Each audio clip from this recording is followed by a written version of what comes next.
Bienvenue sur mon tutoriel numéro 137 et aujourd'hui on va parler du Taillog Backup. Le Taillog Backup. Alors, pour vous expliquer ce que c'est le Taillog Backup, on va imaginer ce scénario.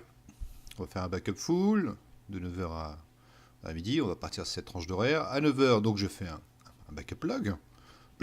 J'ai une BDD qui devient corrompue ou inaccessible à, disons, 9h30. Parce qu'il va se passer que le prochain backup là, il va pas marcher, hein, ce qui est normal, parce que la BDD ne sera plus accessible.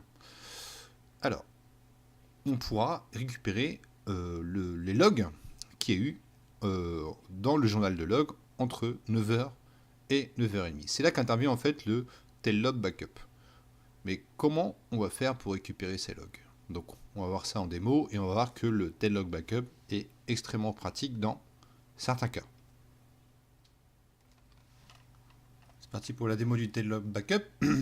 Alors, useMaster, bon j'ai déjà supprimé la base, donc je vais pas, elle est déjà supprimée, donc il n'y a pas de crainte à ce niveau-là. Donc je vais recréer la base sauvegarde. Alors on va faire une sauvegarde, on va créer une table, on va insérer une valeur, transaction 1, et je vais faire un premier backup full de la base avec la valeur 1. On fait le backup, on insère deux autres valeurs, 2 et 3, pour l'instant rien de très compliqué. Je refais un backup log, donc là j'ai un backup full plus un backup log. Je refais deux autres valeurs, 4 et 5, et je vais simuler un crash VB. Donc je la mets offline. On peut supprimer un fichier en jouant avec le spconfigure et via la commande xpcmd shell. On peut aussi le supprimer directement sur le répertoire existant. Donc on va dans des data, on peut supprimer le fichier. Donc là par script SQL, je voulais vous montrer, on peut le supprimer très simplement aussi par cette façon. xpcmd shell avec le del en mode MS-DOS et supprime-moi le fichier sauvegarde.mdf. C'est fait. Alors, si je remets la base online, logiquement, ça ne marche pas, c'est logique. Le fichier sauvegarde.mdf a été supprimé.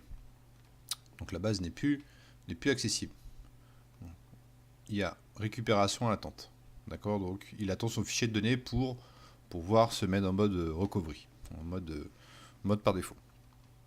Alors, on va restaurer une autre base, sauvegarde.copy. On la restaure, on restaure le log qu'on a ici aussi. D'accord, donc on a restauré le backup qu'on a mis de côté, plus le log. Je mets la base en recovery, et qu'est-ce qu'on a?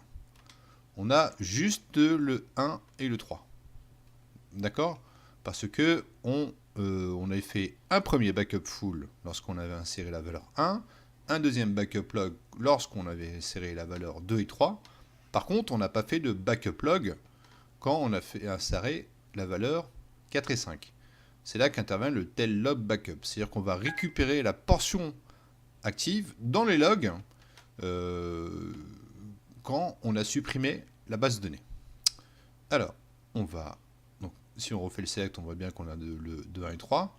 On va refaire un backup log. Ça marche pas, c'est normal, parce que on peut pas, il n'y a rien à backuper, et puis il dit que les fichiers sont inaccessibles. Donc on va essayer là de récupérer la portion active via la commande magique no trunket, ici. D'accord? No trunket, c'est-à-dire ne vide pas ma portion active sur les logs qu'on a dans les logs sur SQL concernant cette base. Donc là on voit que 5 pages ont été traitées. Donc je pense que ces pages contiennent les valeurs 5 et 6. On va re-restaurer la base, de nouveau. On restaure les logs, le premier log qu'on a mis de côté, plus celui qui correspond au taillog backup. Donc là, on restaure les logs qu'il y avait dans la portion active du fichier log que l'on n'avait pas sauvegardé. Alors là, on voit qu'il y a 5 pages traitées, et si je remets la base en mode recovery, et là, par magie, on a le 4 et 5. D'accord? Donc si vous êtes dans ce scénario, surtout utilisez bien pour récupérer les logs qui n'ont pas été sauvegardés, la commande no trunket. D'accord, donc il peut y avoir des données encore assez sensibles dans le fichier log. Et là, vous avez donc une parade pour récupérer ces fichiers de log.